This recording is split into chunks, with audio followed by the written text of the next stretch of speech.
Waktu dan tempat silakan kepada Pastor John.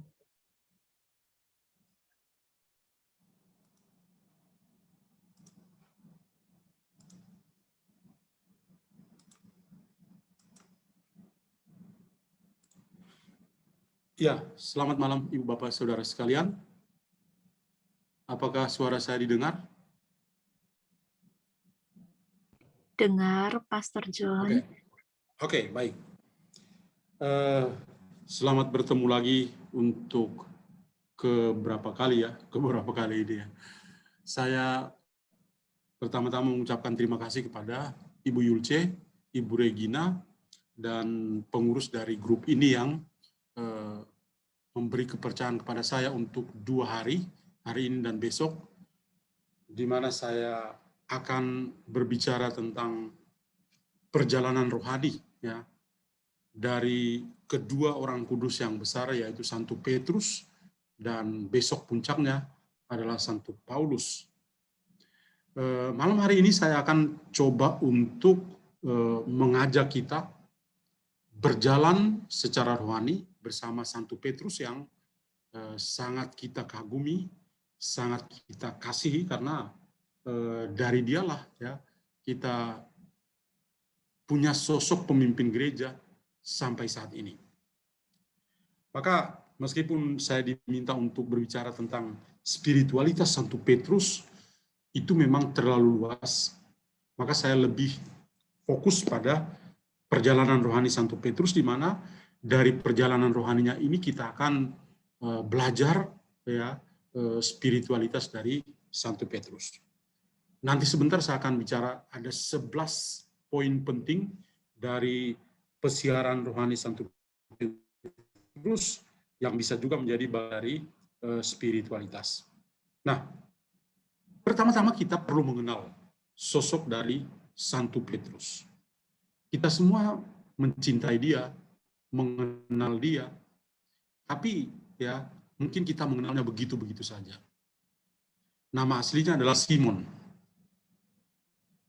Kemudian dia juga mendapat nama tambahan, nama pemberian yang diberikan oleh Tuhan Yesus sendiri. Nama pemberian adalah Petrus, itu dalam bahasa Yunani, atau Kefas dalam bahasa Aramaik. Kefas itu artinya batu karang atau batu adas. Dan dasar biblisnya kita bisa temukan dalam Injil Yohanes bab 1 ayat 40 sampai 42, Matius bab 4 ayat 18 sampai 20, dan juga Injil Markus bab 1 ayat 16 sampai dengan 18. Jadi nomenklatur atau pemberian nama kepada Simon ya, ini betul-betul ada dalam teks-teks suci di dalam kitab suci. Lalu pekerjaannya apa? Simon ini pekerjaannya adalah sebagai seorang nelayan sederhana di Danau Galilea.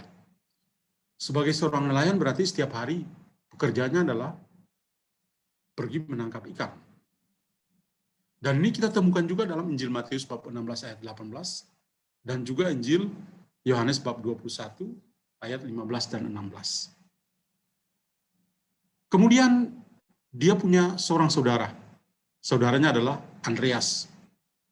Ada juga di Injil, baik Injil-Injil sinoptik maupun di Injil Yohanes. Tempat lahirnya juga diketahui. Petrus lahir di Betsaida. Di Injil Yohanes bab 1 ayat 44 ada di sana. Kemudian daerah Betsaida itu ada di Galilea. Ayahnya juga kita kenal karena disebut langsung oleh Yesus. Ayahnya bernama Yohanes atau Yunus.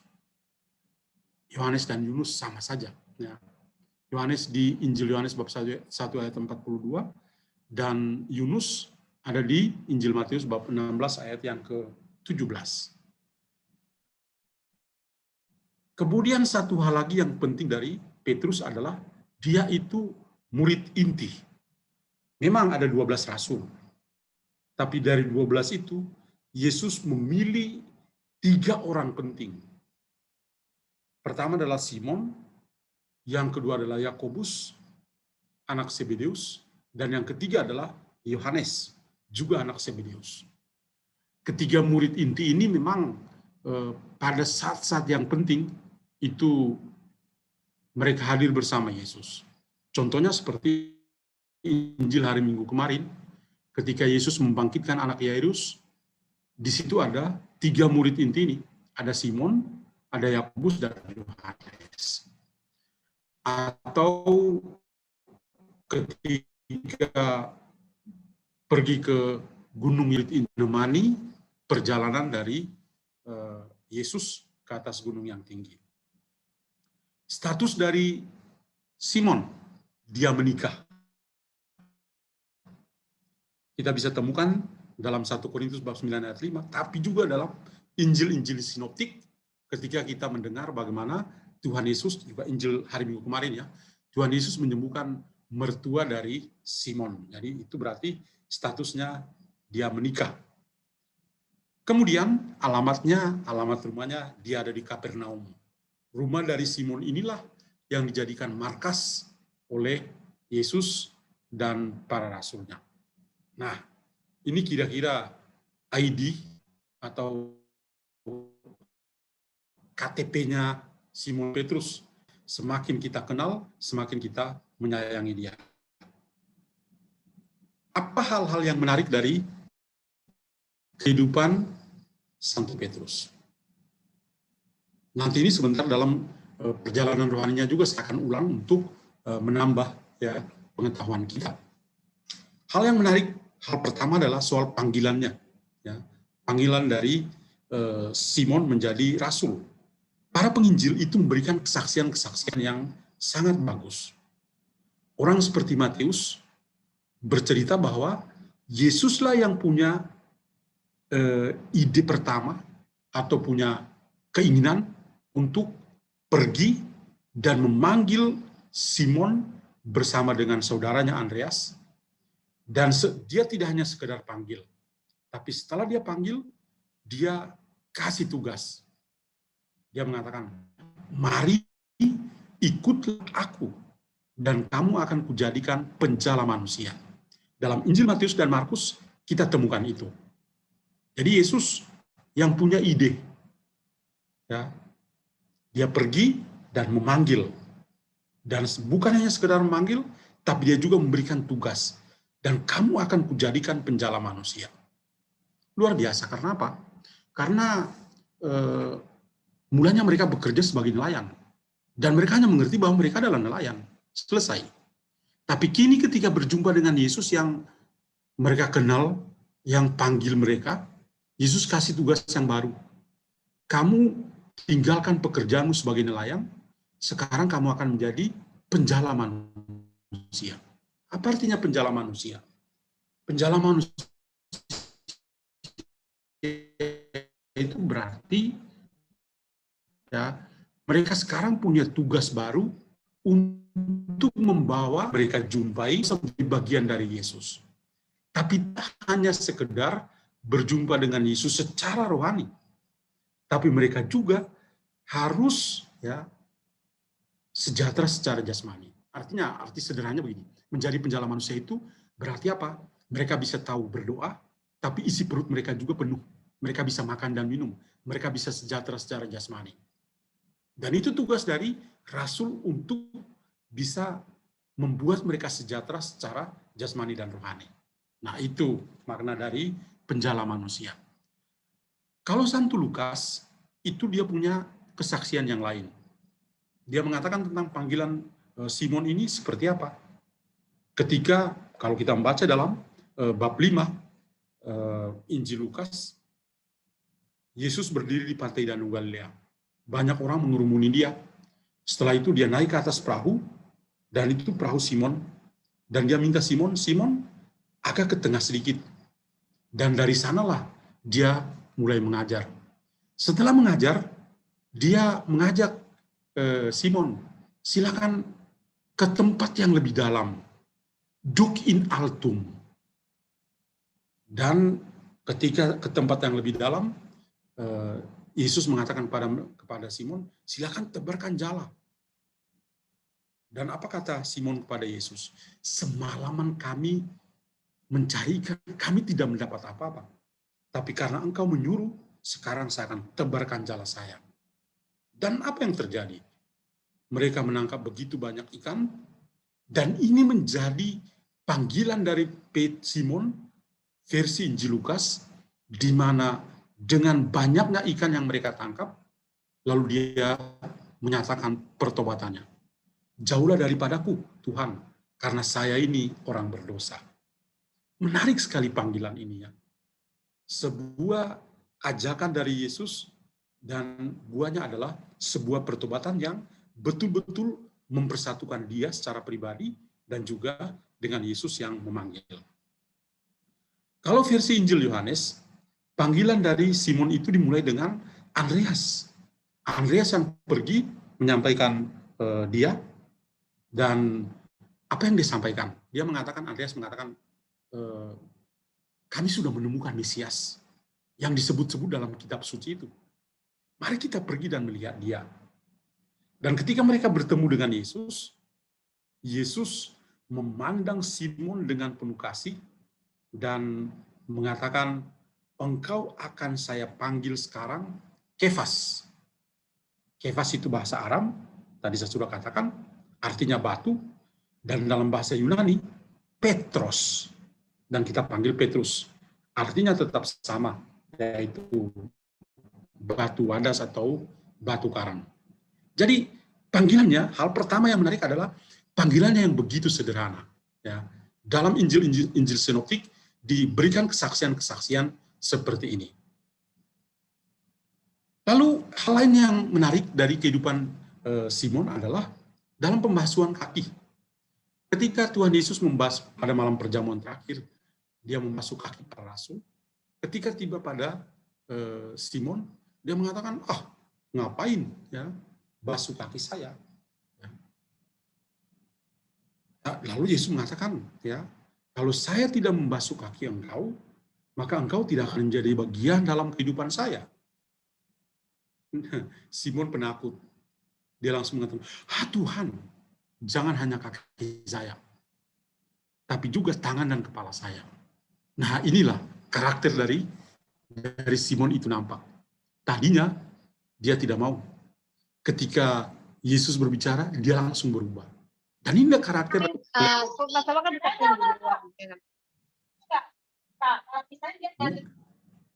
Dan ini adalah karakter dari Simon, di mana dia betul-betul ya cepat berubah, ya, dan itulah kehidupannya.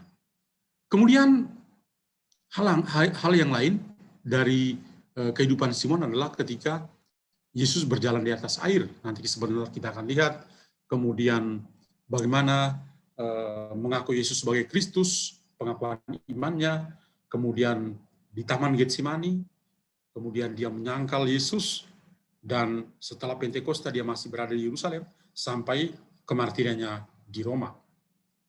Nah, maka kalau kita bicara tentang spiritualitasnya, saya lebih fokus pada perjalanan rohani yang yang dimiliki oleh Simon, di mana perjalanan rohaninya ini sangat kaya. Saya mengambil sekurang-kurangnya 11 pengalaman rohani dari Simon yang kiranya bisa menjadi gambaran bahwa ya, perjalanan rohani Simon adalah perjalanan rohani kita juga. Dan ini kita bisa mengambilnya sebagai spiritualitas dari Santo Petrus atau dari Simon Petrus.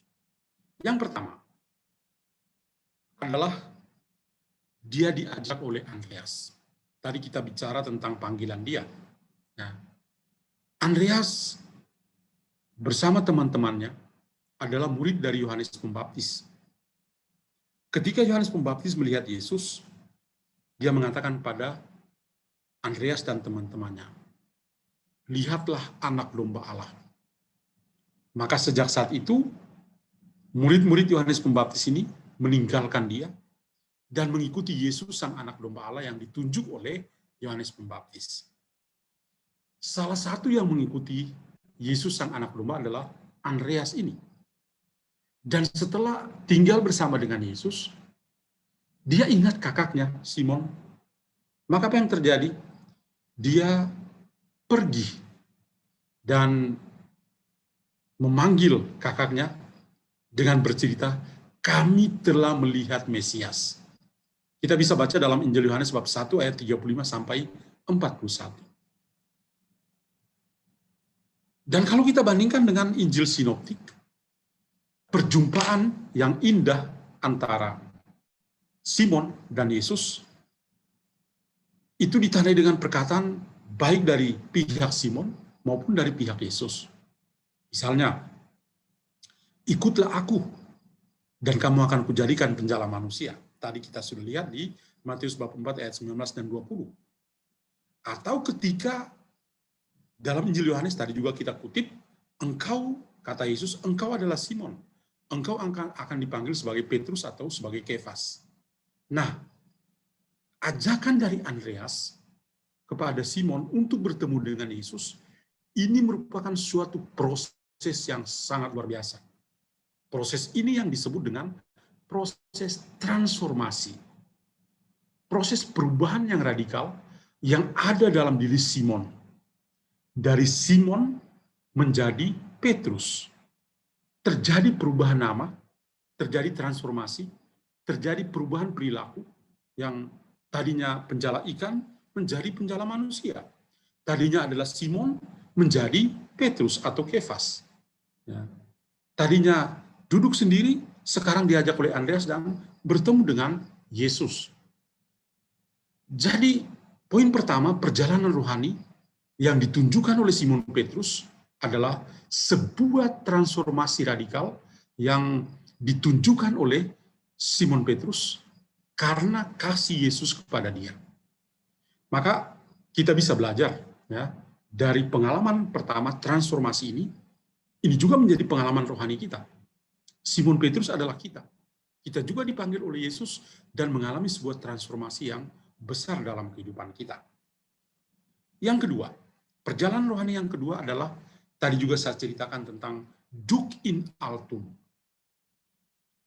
Tuhan Yesus berkata, dia berada di pantai Danau Galilea, dan dia melihat begitu banyak orang, dan setelah memandang banyak orang yang berkerumun, dan mau mendengar dia, dan mau memperoleh kesembuhan dari dia, lalu apa yang terjadi? Dia mengatakan pada Petrus, bertolaklah ke tempat yang dalam, dan tebarkanlah jalamu untuk menangkap ikan. Dan Simon mengatakan apa? Guru, telah sepanjang malam kami bekerja keras dan kami tidak menangkap apa-apa. Tapi karena engkau menyuruhnya, aku akan menebarkan jala. Dan Lukas ya bersaksi bahwa Tuhan sendiri ya membuat mujizat yang besar, dan Simon Petrus mengatakan pada Yesus, Tuhan, pergilah daripadaku, karena aku ini orang berdosa. Nah, di poin yang kedua ini, Duc in altum ini, perjalanan rohani Simon Petrus itu luar biasa. Yang saya katakan, ini juga menjadi perjalanan rohani kita. Inisiatif dari Yesus memanggil dia untuk ke tempat yang lebih dalam. Poin yang kedua adalah ketaatan. Dia ikut perintah Tuhan. Apa yang Tuhan mau, itu dia ikuti. Meskipun dia punya pengalaman sebagai nelayan, bertahun-tahun dia bekerja, dan pada malam itu dia tidak mendapat apa-apa. Yesus tidak pernah menjadi nelayan. Tapi yang menarik dari Simon adalah dia taat pada Yesus, yang bukan seorang nelayan.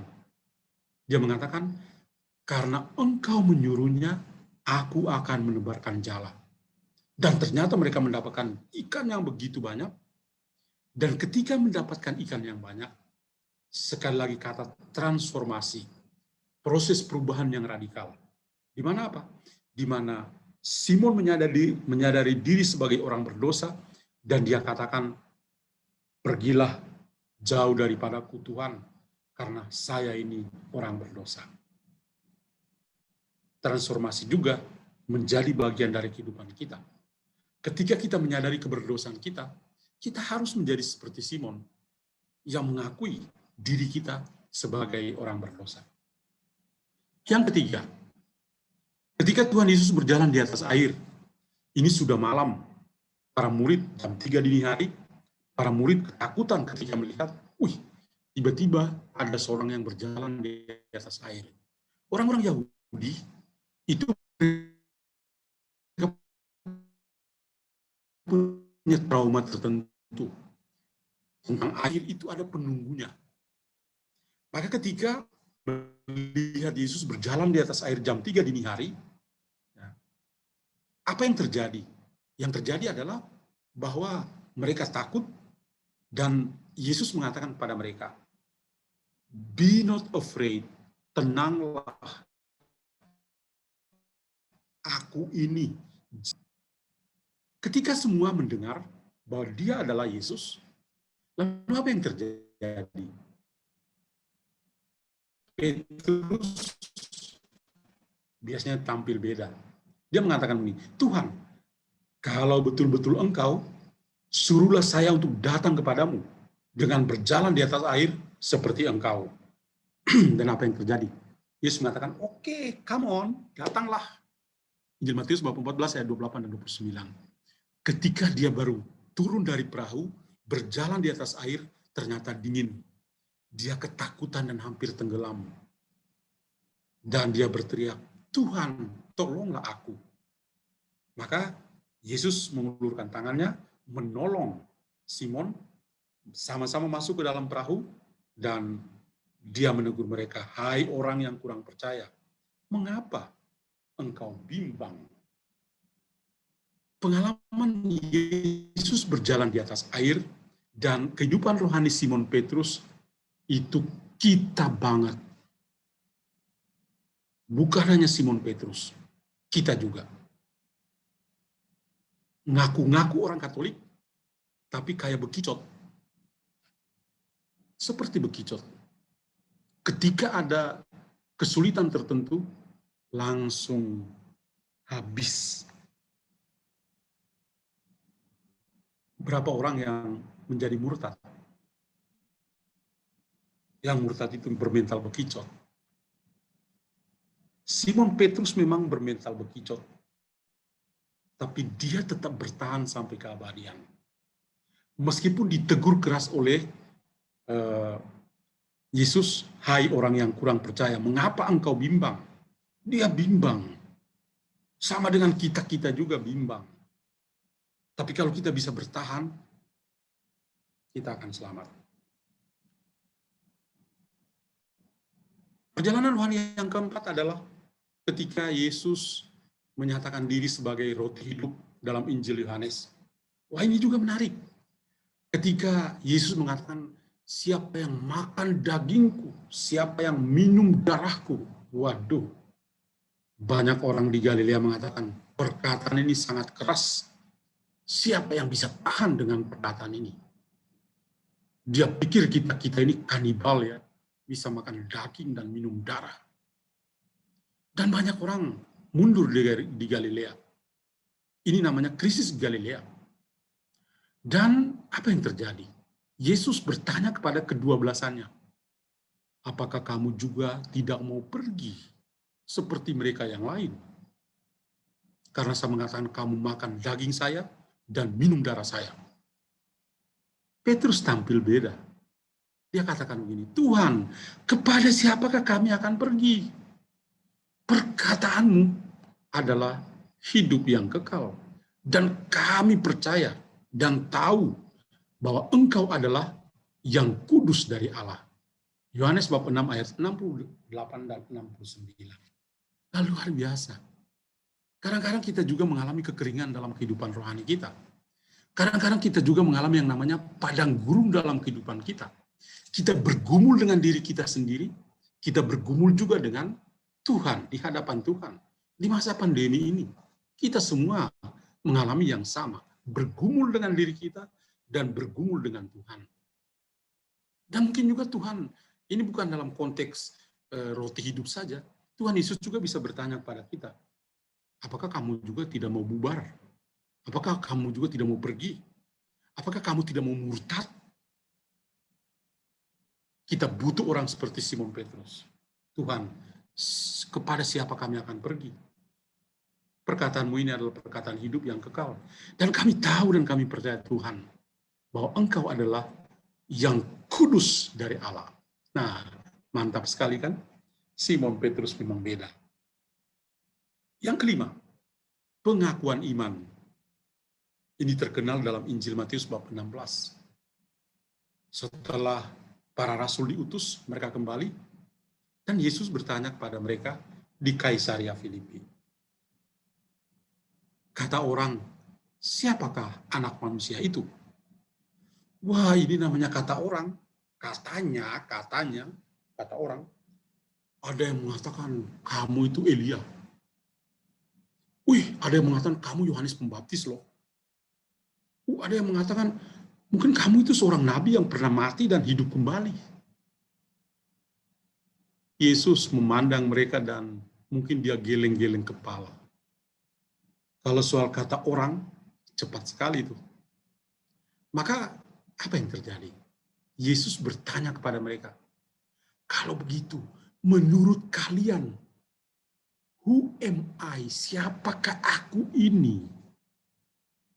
Semua diam. Semuanya langsung diam.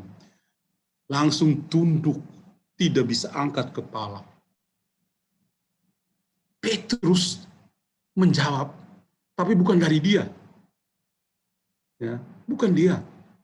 Tapi ada yang bisik-bisik pada telinga dia. Apa yang dijawab oleh Petrus? Engkau adalah Mesias, anak Allah yang hidup. Matius bab 16 ayat 16. Dan apa yang terjadi? Yesus katakan kepadanya, berbahagialah engkau Simon bin Yunus, Simon anak Yohanes, anak Yunus. Sebab bukan manusia yang menyatakan itu kepadamu, melainkan Bapa-Ku yang di surga. Dan aku pun berkata kepadamu, engkau adalah Petrus, Kefas. Dan di atas batu karang ini, aku mendirikan jemaat, dan alam maut tidak akan menguasainya. Kepadamu akan kuberikan kunci kerajaan surga. Apa yang kau ikat di dunia ini, akan terikat di surga. Dan apa yang kau lepaskan di dunia ini, akan terlepas di surga. Wah, super banget. Ketika Yesus tanya kepada mereka secara pribadi, menurut kamu siapakah aku? Diam. Tapi Tuhan menginspirasi Simon dan memberi jawaban yang tepat. Engkau adalah Mesias, anak Allah yang hidup. Kita kadang-kadang bisa seperti itu. Kita butuh Tuhan Allah Roh Kudus untuk menerangi pikiran kita supaya bisa mengakui iman kita. Bukan hanya kata orang. Kata orang sih gampang kita jawab. Tapi kita secara pribadi itu, Yesus itu siapa sih? Ya, itu. Simon Petrus adalah orang yang menginspirasi kita untuk menjawab dengan baik. Yang keenam, Yesus adalah Mesias yang menderita.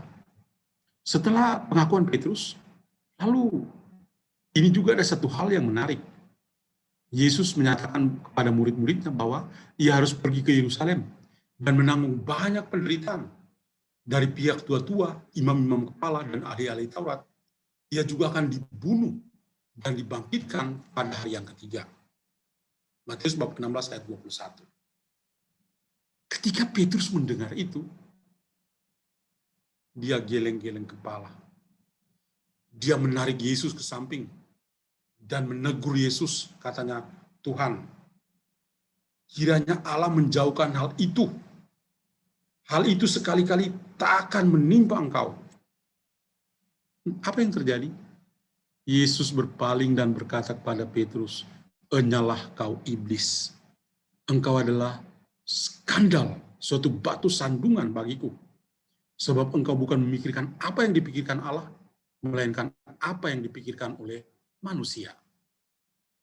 Lihat, Simon Petrus luar biasa. Tadinya dia mengakui imannya, dan Simon Petrus mengatakan, berbahagialah engkau, Simon anak Yunus. Tapi sekarang, Simon itu berpikir bahwa Mesias itu harus Mesias yang jaya. Bukan seorang Mesias yang menderita. Bukan seorang Mesias yang akan mati. Maka ketika dia mendengar Yesus mengatakan itu, sangat spontan, sangat manusiawi.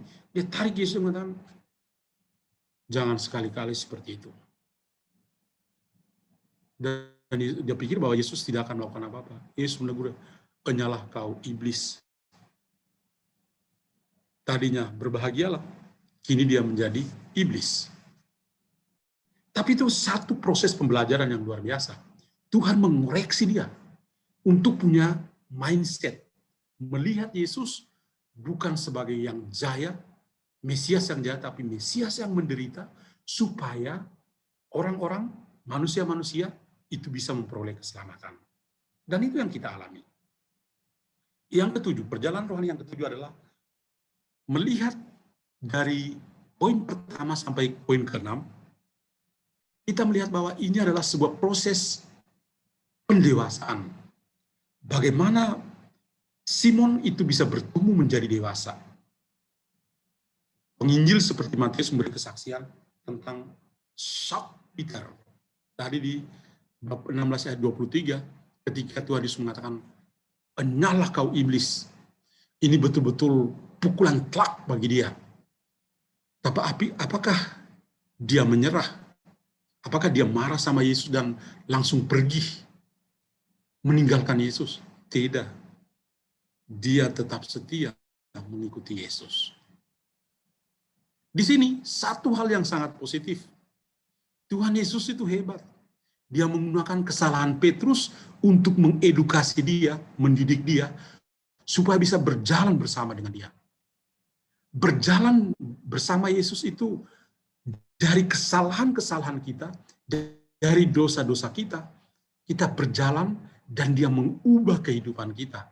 Itu yang dilakukan oleh Yesus kepada Petrus. Ini juga ketika kita ingat kembali tadi kisah pembasuhan kaki. Mulanya dia tidak mau. Tapi ketika Yesus mengatakan, kalau saya tidak membasuh kaki kamu bukan bagian dari saya. Hanya kaki saya dong, tangan saya dan kepala saya juga ya. Itu ya. Proses pendewasaan. Kita perlu seperti itu. Jangan hanya bangga sebagai sudah dibaptis. Oh, saya dibaptis ketika masih orok-orok, ya, masih dalam kandungan ibu. Saya sudah dibaptis kok. Kenapa? Nenek moyang saya semuanya Katolik. Tapi ketika lahir, dibaptis, dan dia pikir sudah di surga, tidak mempertanggungjawabkan iman dia. Kita harus bertumbuh menjadi dewasa. Tanda-tanda orang Katolik yang dewasa itu apa? Biarpun mengalami penderitaan, gereja mereka boleh dibakar, patung-patung bisa dihancurkan, mereka memilih untuk tutup mulut. Kenapa? Kau hancurkan gereja, hancurkan aja. Karena gereja adalah saya. Saya yang dibaptis. Bukan bangunan itu. Bangunan itu kalau hancur, oke, nanti kami bangun kembali. Patung, kita tidak mengimani patung. Patung kamu hancurkan, silakan hancurkan. Sebentar juga kita beli yang baru, lebih bagus, pasang lagi. Bukan baperan, patungnya dihancurkan, kurang asem. Bagus kamu ya, saya akan membalas dendam. Itu bukan orang Katolik. Yesus tidak mengajar kita seperti itu. Orang yang dewasa itu seperti itu. Orang yang imannya tidak dewasa, suka baperan. Ya. Nah, kita lihat Simon Petrus, proses pendewasannya luar biasa. Yesus boleh tegur dia keras, kamu itu iblis. Dia tidak baperan, tidak langsung, oh baik, goodbye. Dia tetap setia. Kenapa? Karena Yesus menggunakan kesalahan Petrus untuk mengedukasi dia menjadi sangat dewasa. Yang ke-8, Yesus ya mengatakan dalam Injil Yohanes, sekarang anak manusia akan dimuliakan. Yesus berkata, sekarang anak manusia akan dipermuliakan dan Allah dipermuliakan di dalam dia. Jikalau Allah dipermuliakan di dalam dia, Allah akan mempermuliakan dia juga di dalam dirinya dan akan mempermuliakan dia dengan segera. Hai anak-anakku, hanya seketika saja lagi aku bersama dengan kamu. Kamu akan mencari aku. Dan seperti yang telah kukatakan pada orang-orang Yahudi, ke tempat aku pergi, tidak mungkin kamu datang. Demikian pula, aku mengatakannya sekarang juga kepada kalian.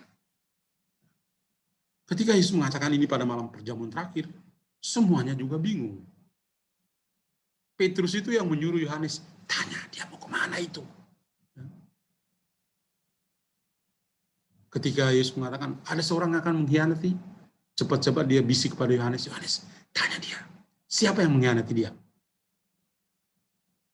Jadi Simon Petrus ya selalu bereaksi, ya. Tapi itu baik kok, ya, reaksi yang sangat positif. Dan ini menjadi sebuah perjalanan rohani dalam kehidupan dia. Yang ke-9 di Taman Getsemani. Ketika Yesus mengajak mereka ke Taman Getsemani, dan dia mengajak 3 murid inti itu untuk menemani dia. Simon, Yohanes, dan Yakobus. Mereka cepat tertidur. Tetapi ketika orang-orang datang untuk menangkap Yesus, wah dia bereaksi. Dia ambil parangnya langsung potong telinga Malkus. Ya. Dan Yesus mengatakan kepada dia, Petrus, sarungkanlah pedangmu itu. Bukankah aku harus minum cawan yang diberikan Bapa padaku? Petrus sadar, Yesus masih mengambil telinga Malkus, pasang, plok, langsung jadi. Dan dalam perjalanan selanjutnya, ya, tadinya Petrus mengatakan, aku akan mengikuti engkau kemana saja engkau pergi. Dan Yesus sudah mengatakan, ayam jantan akan berkokok 3 kali.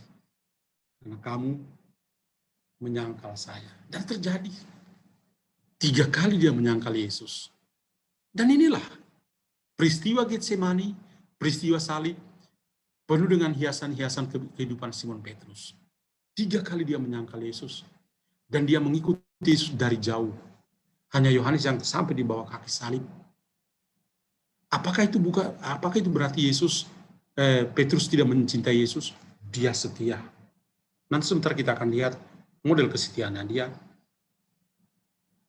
Kemudian di poin yang ke-10, meskipun dia menyangkal Yesus, tapi dia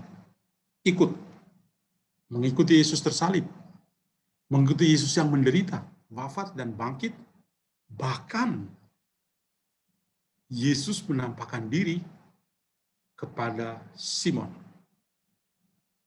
Peristiwa makam kosong di Injil Yohanes kita tahu, ya, Maria Magdalena menyampaikan, Yohanes dan Simon berlari menuju ke kubur. Yohanes seorang karismatis, ketika dengar itu dia langsung tahu, oke, dia pasti bangkit. Cepat sekali. Tapi dia masih memberikan kesempatan kepada Simon untuk masuk ke dalam kubur dan melihat ternyata makam kosong. Sebagai seorang pemimpin, leader seperti Simon, ketika dia melihat, itu sah. Nah, Simon Petrus itu juga memperbarui kehidupan dia.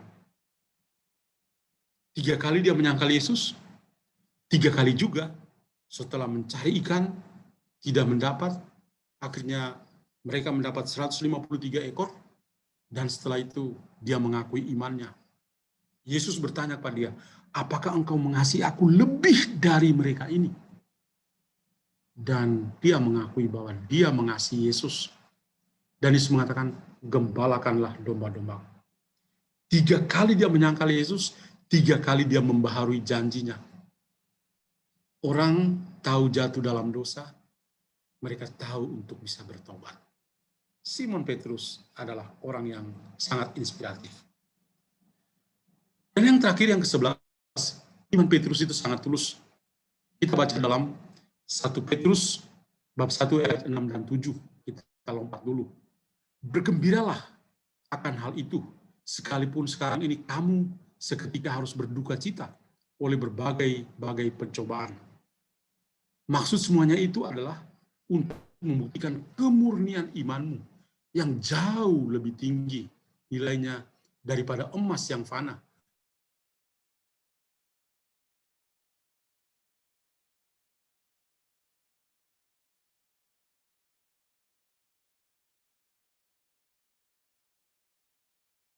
adalah iman yang tulus, iman yang murni. Dan ketika orang hidup dalam keraguan, dia mengatakan apa? Serahkanlah segala kekhawatiran kepadanya, sebab Ia yang memelihara kamu. Nah, Bapak saudara sekalian, dari Petrus kita belajar. Malam hari ini, saya menunjukkan perjalanan rohaninya, tidak semua, tapi sebagian besar saya tunjukkan, dan apa yang bisa kita belajar dari kehidupan Simon Petrus. Yang pertama, Simon Petrus itu menunjukkan kesetiaannya kepada Kristus selamanya. Iya, dia memang pernah dimarahi oleh Yesus sebagai iblis, karena dia membayangkan Mesias yang jaya. Dia pernah menyangkal Yesus 3 kali, tapi dia juga membaharui janji kasihnya bahwa dia mengasihi Yesus lebih dari yang lain sebanyak 3 kali. Lalu ketika dia meninggal dunia juga di Roma, disalibkan, dan dia merasa tidak layak kalau disalibkan seperti Yesus. Maka disalibkan, kakinya di atas, kepalanya ke bawah. Tapi intinya adalah dia setia kepada Kristus, Yesus sebagai martir, dia juga sebagai martir. Itu namanya fidelity to Jesus, kesetiaan pada Yesus. Yang kedua, dari Petrus kita belajar untuk tidak hanya setia pada Yesus, tapi kita menjadi setia kepada gereja. Simon Petrus adalah pemimpin. Di atas wadah sini aku mendirikan gerejaku. Maka kita setia pada gereja kita. Memang gereja kita punya banyak kekurangan. Banyak hal yang terjadi dalam gereja, pukulan-pukulan, skandal-skandal yang terjadi dalam gereja. Tapi gereja kita tetap kudus karena didirikan oleh Yesus sendiri. Dan gereja kita tetap kudus karena orang-orang yang memimpin gereja itu dipilih oleh Yesus. Nah, ini yang penting. Orang-orang itu dipilih oleh Yesus. Jadi, kita dipanggil untuk setia kepada gereja. Yang ketiga, kesetiaan kepada para pengganti Petrus. Setia pada Bapak Suci dan Bapak Uskup, para imam, para gembala kita setia kepada mereka. Bahwa kita punya gembala-gembala adalah orang berdosa. Iya, para gembala adalah orang berdosa. Tapi Tuhan yang menguduskan mereka. Tuhan itu memanggil mereka, menguduskan mereka, dan memberikan penugasan untuk menjadi gembala di dalam gereja. Kadang-kadang mungkin kita tidak puas dengan para gembala kita. Tetapi itulah, kita malam ini dengan sosok Santo Petrus, kita dipanggil untuk bisa setia pada pengganti Petrus, setia pada para gembala kita. Dan yang terakhir adalah, spiritualitas Santo Petrus sangat kaya untuk pertumbuhan iman kita. Dia menguatkan saudara-saudaranya. Bahkan Yesus sendiri berkata, "Tetapi aku telah berdoa untuk engkau, Petrus, supaya imanmu jangan gugur. Dan engkau, jikalau engkau sudah insaf, kuatkanlah juga saudara-saudaramu." Simon Petrus adalah pemimpin gereja, wadas yang kokoh, dan dia mendapat tugas dari Yesus. Jika engkau sudah insaf, kuatkanlah saudara-saudaramu. Sekian dan terima kasih.